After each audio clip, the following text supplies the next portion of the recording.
Sherlock Holmes, A Study in Scarlet, Part 1. Being a reprint from the reminiscences of John H. Watson, M.D., late of the Army Medical Department, Chapter 1, Mr. Sherlock Holmes. In the year 1878, I took my degree of Doctor of Medicine of the University of London and proceeded to Netley to go through the course prescribed for surgeons in the Army. Having completed my studies there, I was duly attached to the 5th Northumberland Fusiliers as assistant surgeon.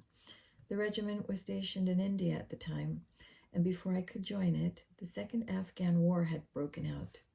On landing at Bombay, I learned that my corps had advanced through the passes and was already deep in the enemy's country.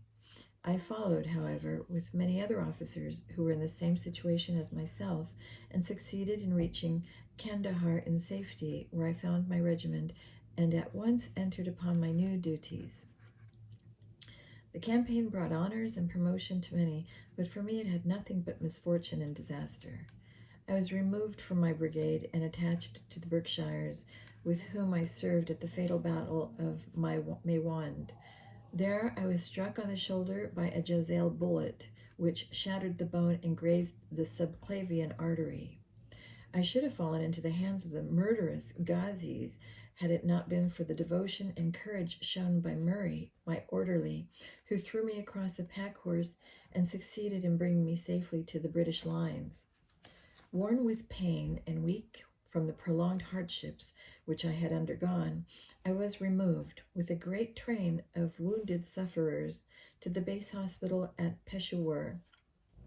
Here I rallied and had already improved so far as to be able to walk about the wards, and even to bask a little upon the veranda, when I was struck down by enteric fever, that curse of our Indian possessions.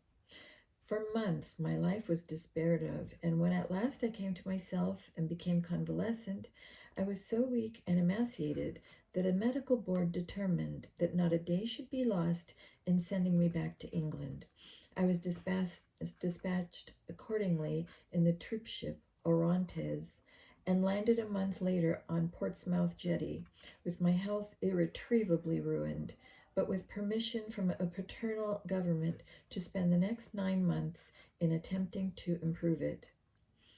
I had neither kith nor kin in England, and was therefore as free as air, or as free as an income of 11 shillings and 6 pence a day would permit a man to be.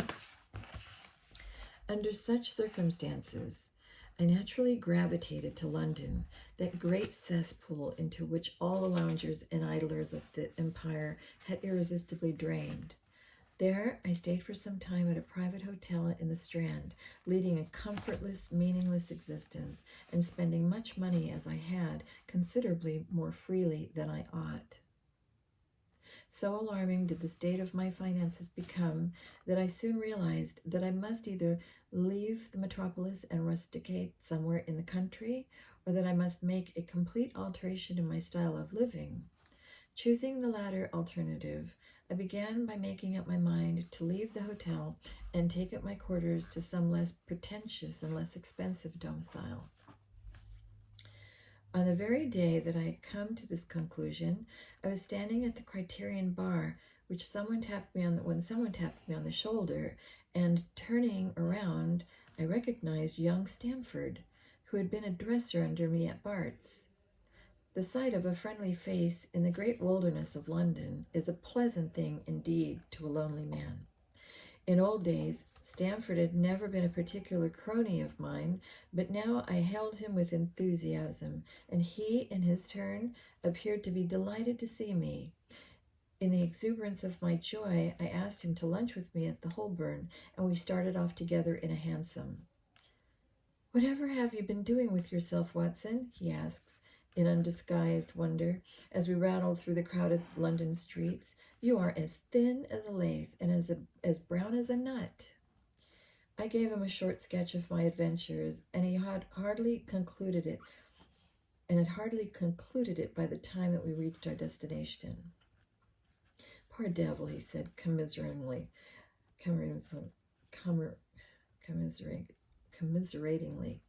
sorry, after he had listened to my misfortunes. "What are you up to now?"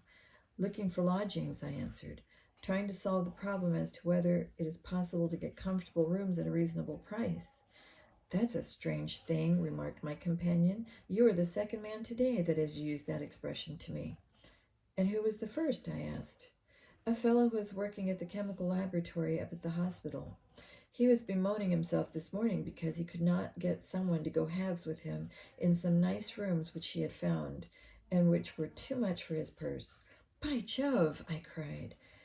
If he really wants someone to share the rooms and the expense, I'm the very man for him. I should prefer having a partner to being alone.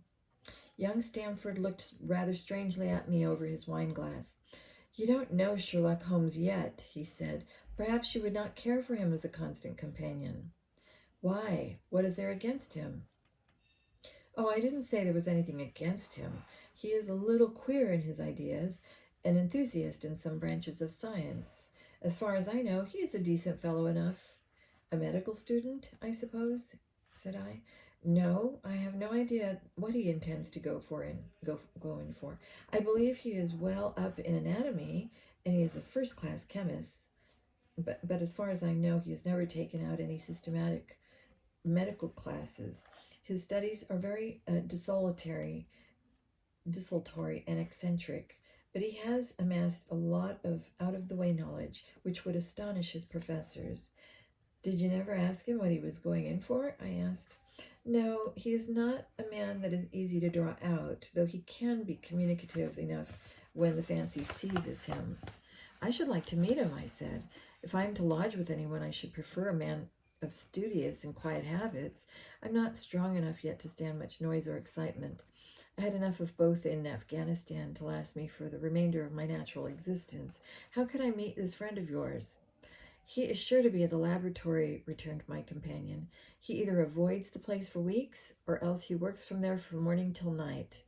If you like, we will drive round together after luncheon. Certainly, I answered, and the conversation drifted away into other channels. As we made our way to the hospital after leaving the Holborn, Stamford gave me a few more particulars about the gentleman whom I proposed to take as a fellow lodger. You mustn't blame me if you don't get on with him, he said. I know nothing more of him than what I have learned from meeting him occasionally in the laboratory. You proposed this arrangement, so you must not hold me responsible. If we don't get on, it will be easy to part company, I answered. It seems to me, Stamford, I added, looking hard at my companion, that you have some reason for washing your hands of the matter. Is this fellow's temper so formidable, or what is it? Don't be mealy-mouthed about it. It is not easy to express the inexpressible, he answered with a laugh.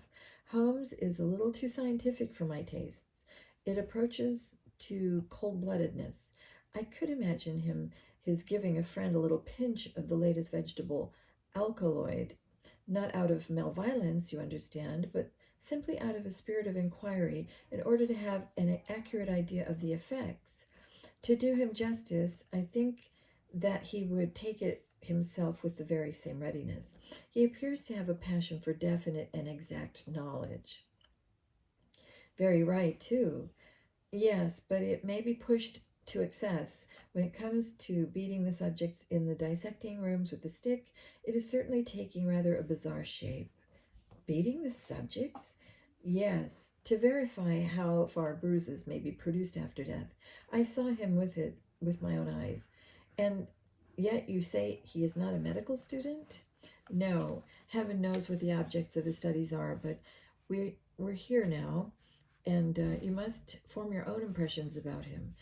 As he spoke, we turned down a narrow lane and passed through a small side door, which opened into a wing of the great hospital. It was familiar ground to me, and I needed no guiding as we ascended the bleak stone staircase and made our way down the long corridor with its vista of whitewashed wall and dun-colored doors. Near the farther end, a low-arched passage branched away from it and led to the chemical laboratory. This was a lofty chamber, lined and littered with countless bottles. Broad, low tables were scattered about, which bristled with retorts, test tubes, and little Bunsen lamps, with their blue flickering lights. There was only one student in the room, who was bending over a distant table, absorbed in his work. At the sound of our steps, he glanced round and sprang to his feet with a cry of pleasure. "I've found it! I've found it!" he shouted to my companion, running towards us with the test tube in his hand. "I have found a reagent which is precipitated by hemoglobin and by nothing else." Had he discovered a gold mine, greater delight could not have been shown upon his features.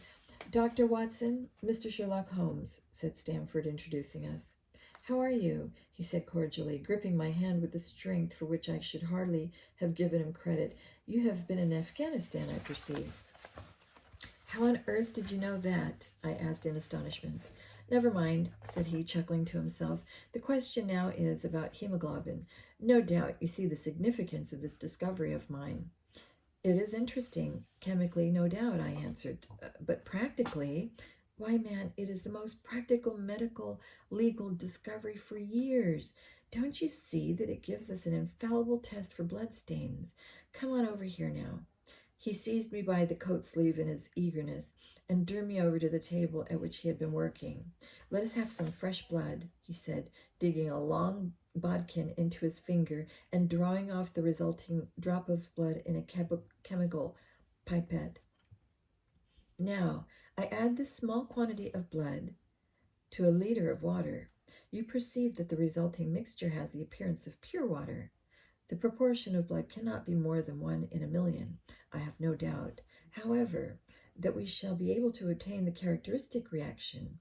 As he spoke, he threw into the vessel a few white crystals, and then added some drops of a transparent fluid. In an instant, the contents assumed a dull mahogany color, and a brownish dust was precipitated to the bottom of the glass jar. "Ha ha!" he cried, clapping his hands and looking as delighted as a child with a new toy. "What do you think of that?" "It seems to be a very delicate test," I remarked. "Beautiful, beautiful. The old Guacium test was very clumsy and uncertain. So is the microscopic examination for blood corpuscles. The latter is valueless if the stains are a few hours old. Now, this appears to act as well whether the blood is old or new. Had this test been invented, there are hundreds of men now walking the earth who would long ago have paid the penalty of their crimes." "Indeed," I murmured. "Criminal cases are continually hinging upon the one point. A man is suspected of a crime months, perhaps, after it had been committed. His linen or clothes are examined and brownish stains discovered upon them. Are they blood stains, or mud stains, or rust stains, or fruit stains, or what are they? That is a question which has puzzled many an expert. And why? Because there was no reliable test. Now we have the Sherlock Holmes test, and there will be no longer any difficulty." His eyes fairly glittered as he spoke, and he put his hand over his heart and bowed as if to some applauding crowd conjured up by his imagination. "You are to be congratulated," I remarked, considerably surprised at his enthusiasm. "There was the case of von Bischoff at Frankfurt last year. He would certainly have been hung had this test been in existence. Then there was Mason of Bradford, and the notorious Muller, and Leffery of Montpellier, and Sampson of New Orleans. I could name a score of cases in which it would have been decisive." "You seem to be a walking calendar of crime," said Stamford with a laugh. "You might start a paper on those lines. Call it The Police News of the Past." "Very interesting read it might be made too," remarked Sherlock Holmes, sticking a small piece of plaster over the prick of his finger. "I have to be careful," he continued, turning to me with a smile, "for I dabble with poisons a good deal." He held out his hand as he spoke, and I noticed that it was all mottled over with similar pieces of plaster and discolored with strong acids. "We came here on business," said Stamford, sitting down on a high three-legged stool and pushing another one in my direction with his foot. "My friend here wants to take diggings, and as you were complaining that you could get no one to go halves with you, I thought that I had better bring you two together." Sherlock Holmes seemed delighted at the idea of sharing his room with me. "I have my eye on a suite in Baker Street," he said, "which would suit us down to the ground. You don't mind the smell of strong tobacco, I hope?" I always smoke ships myself, I answered. That's good enough. I generally have chemicals about and occasionally do experiments. Would that annoy you? By no means. Let me see. What are my other shortcomings? I get in the dumps at times and don't open my mouth for days on end. You must not think I am sulky when I do that. Just let me alone and I'll soon be right. What have you to confess now? It's just as well for two fellows to know the worst of one another before they begin to live together. I laughed at this cross-examination. I keep a bullpup, I said, and I object to Rose because my nerves are shaken.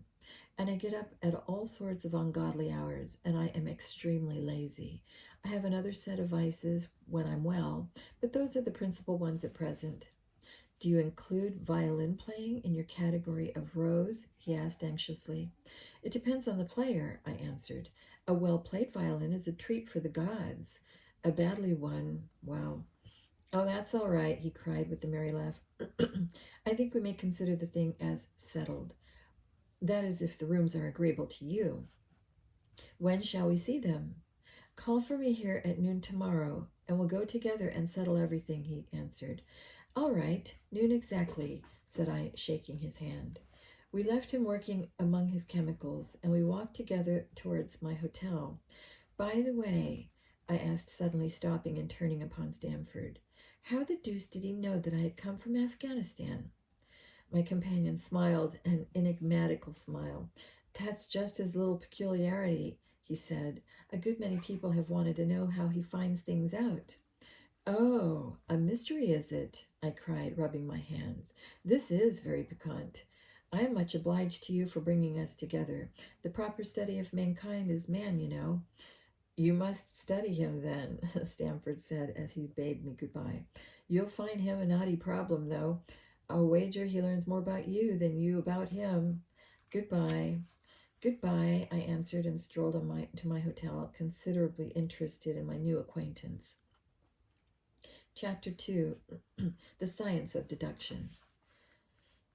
We met next day, as he had arranged, and inspected the rooms at North 221B Baker Street, of which he had spoken at our meeting. They consisted of a couple of comfortable bedrooms and a large, single, airy sitting room, cheerfully furnished and illuminated by two broad windows. So desirable in every way were the apartments, and so moderate did the terms seem when divided between us, that the bargain was concluded upon the spot, and we at once entered into possession. That very evening I moved my things round from the hotel, and on the following morning Sherlock Holmes followed me with several boxes and portmanteaus. For a day or two we were busily employed in unpacking and laying out our property to the best advantage. That done, we gradually began to settle down and to accommodate ourselves to our new surroundings. Holmes was certainly not a difficult man to live with. He was quiet in his ways, and his habits were regular. It was rare for him to be up after 10 at night, and he had invariably breakfasted and gone out before I rose in the morning.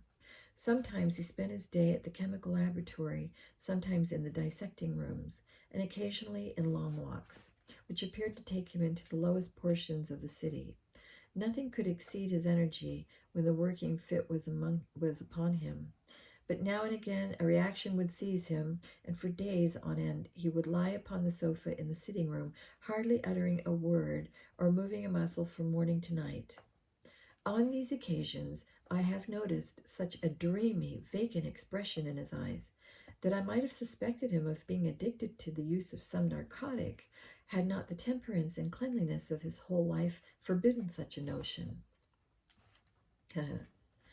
As the weeks went by, my interest in him and my curiosity as to his aims in life gradually deepened and increased. His very person and appearance were such as to strike the attention of the most casual observer. In height, he was rather over 6 feet, and so excessively lean that he seemed to be considerably taller. His eyes were sharp and piercing, save during those intervals of torpor to which I have alluded, and his thin, hawk-like nose gave his whole expression an air of alertness and decision. His chin, too, had the prominence and squareness which marked the man of determination. His hands were invariably blotted with ink and stained with chemicals, yet he was possessed of extraordinary delicacy of touch, as I frequently had occasion to observe when I watched him manipulating his fragile philosophical instruments. The reader may set me down as a hopeless busybody when I confess how much this man stimulated my curiosity, and how often I endeavored to break through the reticence which he showed on all that concerned himself. Before pronouncing judgment, however, be it remembered how objectless was my life, and how little there was to engage my attention. My health forbade me from venturing out unless the weather was exceptionally genial, and I had no friends who would call upon me and break the monotony of my daily existence. Under these circumstances, I eagerly hailed the little mystery which hung around my companion, and spent much of my time in endeavoring to unravel it. He was not studying medicine.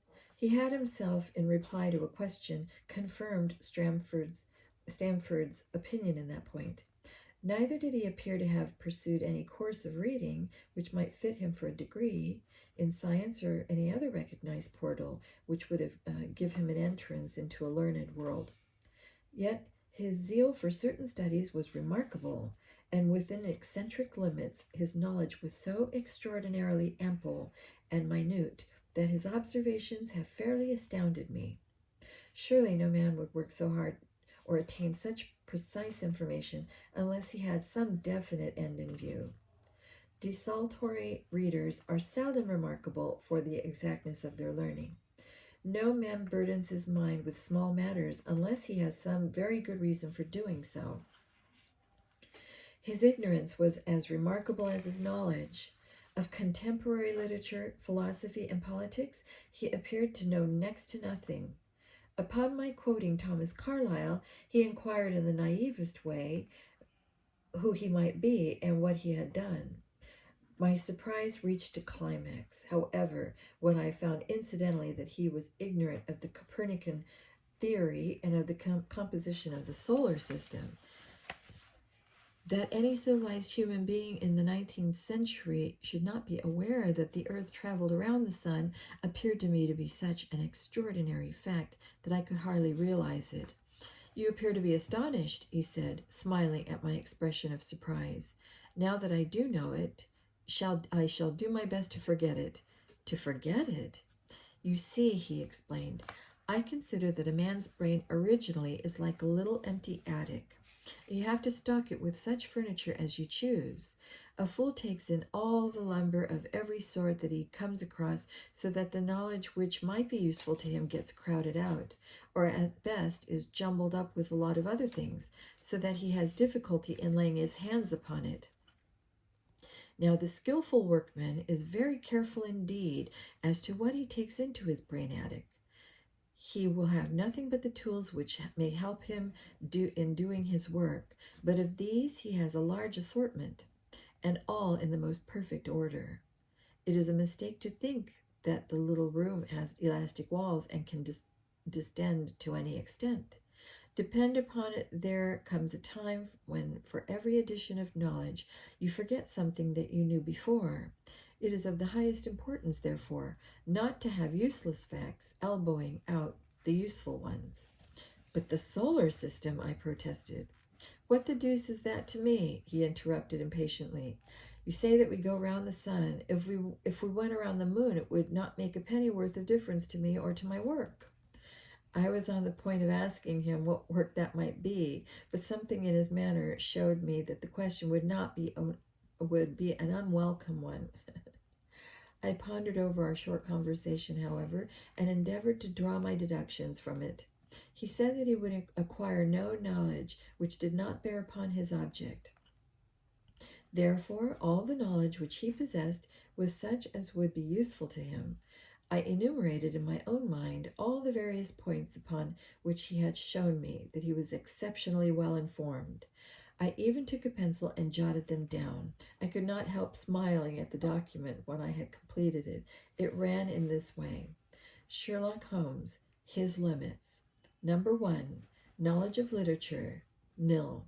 Number 2, knowledge of philosophy, nil. Number 3, knowledge of astronomy, nil. Number 4, knowledge of politics, feeble. Number 5, knowledge of botany, variable. Well up in belladonna, opium, and poisons generally, knows nothing of practical gardening. Number 6, knowledge of geology, practical but limited, tells at a glance different soils from each other. After walks, has shown me splashes upon his trousers and told me by their color and consistence in which part of London he had received them. Number 7, knowledge of chemistry, profound. Number 8, knowledge of anatomy, accurate but unsystematic. Number 9, knowledge of sensational literature, immense. He appears to know every detail of every horror perpetrated in the century. Number 10, plays the violin well. Number 11, is an expert single-stick player, boxer, and swordsman. Number 12, has a good practical knowledge of British law. When I had got so far in my list, I threw it into the fire in despair. If I can only find what the fellow is driving at by reconciling all these accomplishments and discovering a calling which needs them all, I said to myself, I may as well give up the attempt at once. I see that I have alluded above to his powers upon the violin. These are very remarkable, but as eccentric as all his other accomplishments. That he could play pieces and difficult pieces I knew well, because at my request he has played me some of Mendelssohn's Lieder and other favorites. When left to himself, however, he would seldom produce any music or attempt any recognized air. Leaning back in his armchair of an evening, he would close his eyes and scrape carelessly at the fiddle which was thrown across his knee. Sometimes the chords were sonorous and melancholy. Occasionally they were fantastic and cheerful. Clearly they reflected the thoughts which possessed him, but whether the music aided those thoughts or whether the playing was simply the result of a whim or fancy was more than I could determine. I might have rebelled against these exasperating solos had it not been that he usually terminated them by playing in quick succession a whole series of my favorite airs as a slight compensation for the trial upon my patience. During the first week or so we had no callers, and I began to think that my companion was as friendless as a man as I was myself. Presently, however, I found that he had many acquaintances, and those in the most different classes of society. There was one little sallow, fat, rat-faced, dark-eyed fellow who was introduced to me as Mr. Lestrade, who came 3 or 4 times in a single week. One morning a young girl called, fashionably dressed, and stayed for half an hour or more. The same afternoon brought a gray-headed, seedy visitor, looking like a Jew peddler, who appeared to me to be much excited, and who was closely followed by a slip-shoed elderly woman. On another occasion, an old white-haired gentleman had an interview with my companion, and on another, a railway porter in his velveteen uniform. When any of these nondescript individuals put in an appearance, Sherlock Holmes used to beg for the use of the sitting room, and I would retire to my bedroom. He always apologized to me for putting me to this inconvenience. I have to use this room as my place of business, he said, and these people are my clients. Again, I had an opportunity of asking him a point-blank question, and again, my delicacy prevented me from forcing another man to confide in me.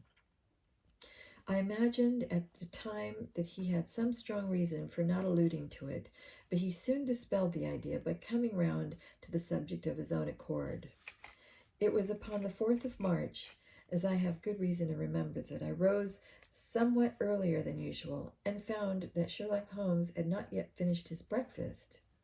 The landlady had become so accustomed to my late habits that my place had not been laid nor my coffee prepared. With the unreasonable petulance of mankind, I rang the bell and gave a curt intimation that I was ready. Then I picked up a magazine from the table and attempted to while away the time with it, while my companion munched silently at his toast. One of the articles had a pencil mark at the heading, and I naturally began to run my eye through it. Its somewhat ambitious title was The Book of Life, and it attempted to show how much an observant man might learn by an accurate and systematic examination of all that came in his way. It struck me as being a remarkable mixture of shrewdness and of absurdity. The reasoning was close and intense, but the deductions appeared to me to be far-fetched and exaggerated. The writer claimed by a momentary expression, a twitch of a muscle or a glance of an eye, to fathom a man's inmost thoughts. Deceit, according to him, was an impossibility in the case of one trained to observation and analysis. His conclusions were as infallible as to many propositions of Euclid.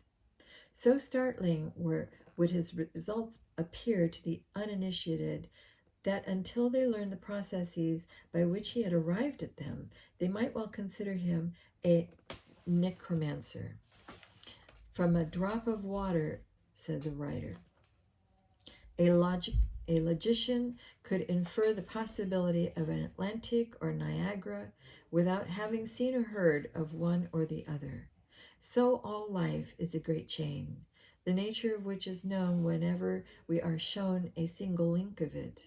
Like all other arts, the science of deduction and analysis is one which can only be acquired by long and patient study, nor is life long enough to allow any mortal to attain the highest possible perfection in it. Before turning to those moral and mental aspects of the matter which present the greatest difficulties, let the inquirer begin by mastering more elementary problems.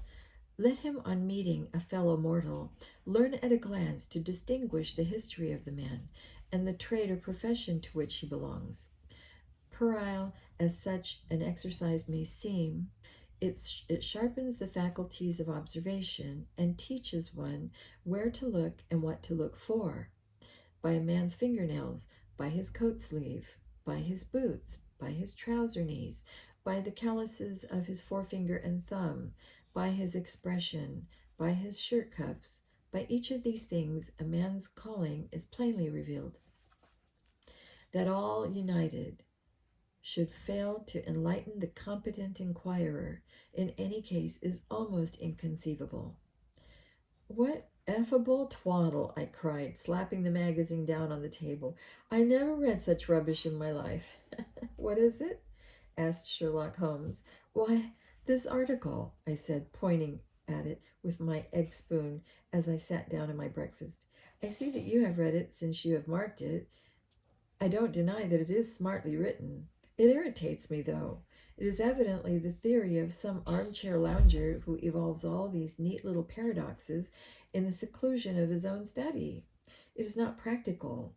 I should like to see him clapped down in a third-class carriage on the Underground and asked to give the trades of all his fellow travelers. I would lay 1,000 to 1 against him. You would lose your money, Holmes remarked calmly. As for the article, I wrote it myself. You? Yes, I have a turn both for observation and for deduction. The theories which I have expressed there, and which appear to you to be so chimerical, are really extremely practical, so practical that I depend upon them for my bread and cheese. Well, I have a trade of my own. I suppose I am the only one in the world. I'm a consulting detective, if you can understand what that is. Here in London, we have lots of government detectives and lots of private ones. When these fellows are at fault, they come to me, and I manage to put them on the right scent. They lay all the evidence before me, and as I am generally able, by the help of my knowledge of the history of crime, to set them straight. There is a strong family resemblance about misdeeds, and if you have all the details of 1,000 at your finger ends, it is odd if you can't unravel the 1,000 end first. Lestrade is a well-known detective. He got himself into a fog recently over a forgery case, and that was what brought him here. And these other people? They are mostly sent on by private inquiry agencies.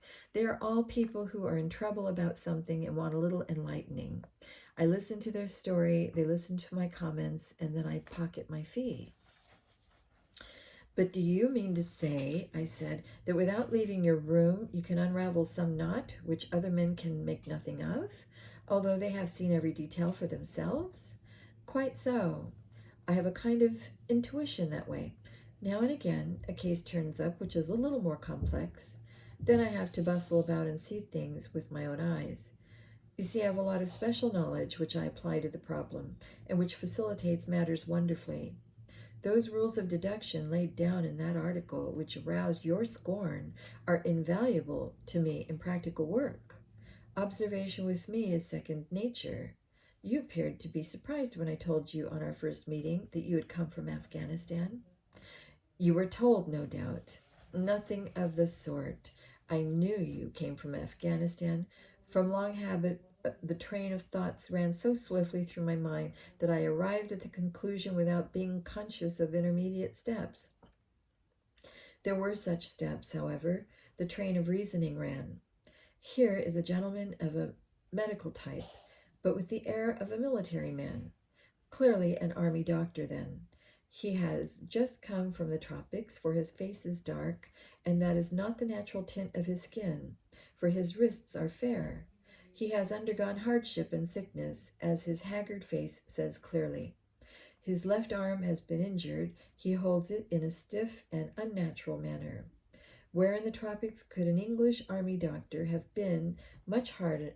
seen much hardship and got his arm wounded? Clearly in Afghanistan. The whole train of thought did not occupy a second. I then remarked that you came from Afghanistan and you were astonished. It is simple enough as you explain it, I said, smiling. You remind me of Edgar Allan Poe's Dupin. I had no idea that such individuals did exist outside of stories. Sherlock Holmes rose and lit his pipe. No doubt you think that you are complimenting me and comparing me to Dupin, he observed. Now, in my opinion, Dupin was a very inferior fellow. That trick of his of breaking in on his friend's thoughts with an apropos remark after a quarter of an hour's silence is really very showy and superficial. He had some analytical genius, no doubt, but he was by no means such a phenomenon as Poe appeared to imagine. Have you read Gaboriau's works? I asked. Does Lecoq come up to your idea of a detective? Sherlock Holmes sniffed sardonically. Lecoq was a miserable bungler, he said in an angry voice. He had only one thing to recommend him, and that was his energy. That book made me positively ill. The question was how to identify an unknown prisoner. I could have done it in 24 hours. Lecoq took 6 months or so. It might be made a textbook for detectives to teach them what to avoid. I felt rather indignant at having two characters whom I had admired treated in this cavalier style. I walked over to the window and stood looking out into the busy street. This fellow may be very clever, I said to myself, but he is certainly very conceited. There are no crimes and no criminals in these days, he said querulously. What is the use of having brains in our profession? I know well that I have it in me to make my name famous. No man lives or has ever lived who has brought the same amount of study and of natural talent to the detection of crime which I have done. And what is the result? There is no crime to detect, or at most, some bungling villainy with a motive so transparent that even a Scotland Yard official can see through it. I was still annoyed at his bumptious style of conversation. I thought it best to change the topic. I wonder what that fellow is looking for, I asked, pointing to a stalwart, plainly dressed individual who was walking slowly down the other side of the street, looking anxiously at the numbers. He had a large blue envelope in his hand and was evidently the bearer of a message. You mean the retired sergeant of Marines? Said Sherlock Holmes. Brag and bounce, thought I to myself. He knows that I cannot verify his guess. The thought had hardly passed through my mind when the man whom we were watching caught a sight of the number on our door and ran rapidly across the roadway. We heard a loud knock, a deep voice below, and heavy steps ascending the stair. "For Mr. Sherlock Holmes," he said, stepping into the room and handing my friend the letter.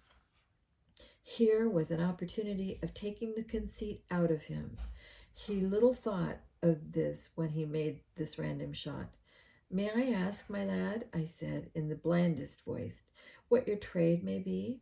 "Commissaire, sir," he said gruffly. "Uniform away for repairs." "And you were?" I asked, with a slightly malicious glance at my companion. "A sergeant, Sir Royal Marine Light Infantry, sir." No answer. "Right, sir." He clicked his heels together, raised his hand in salute, and was gone.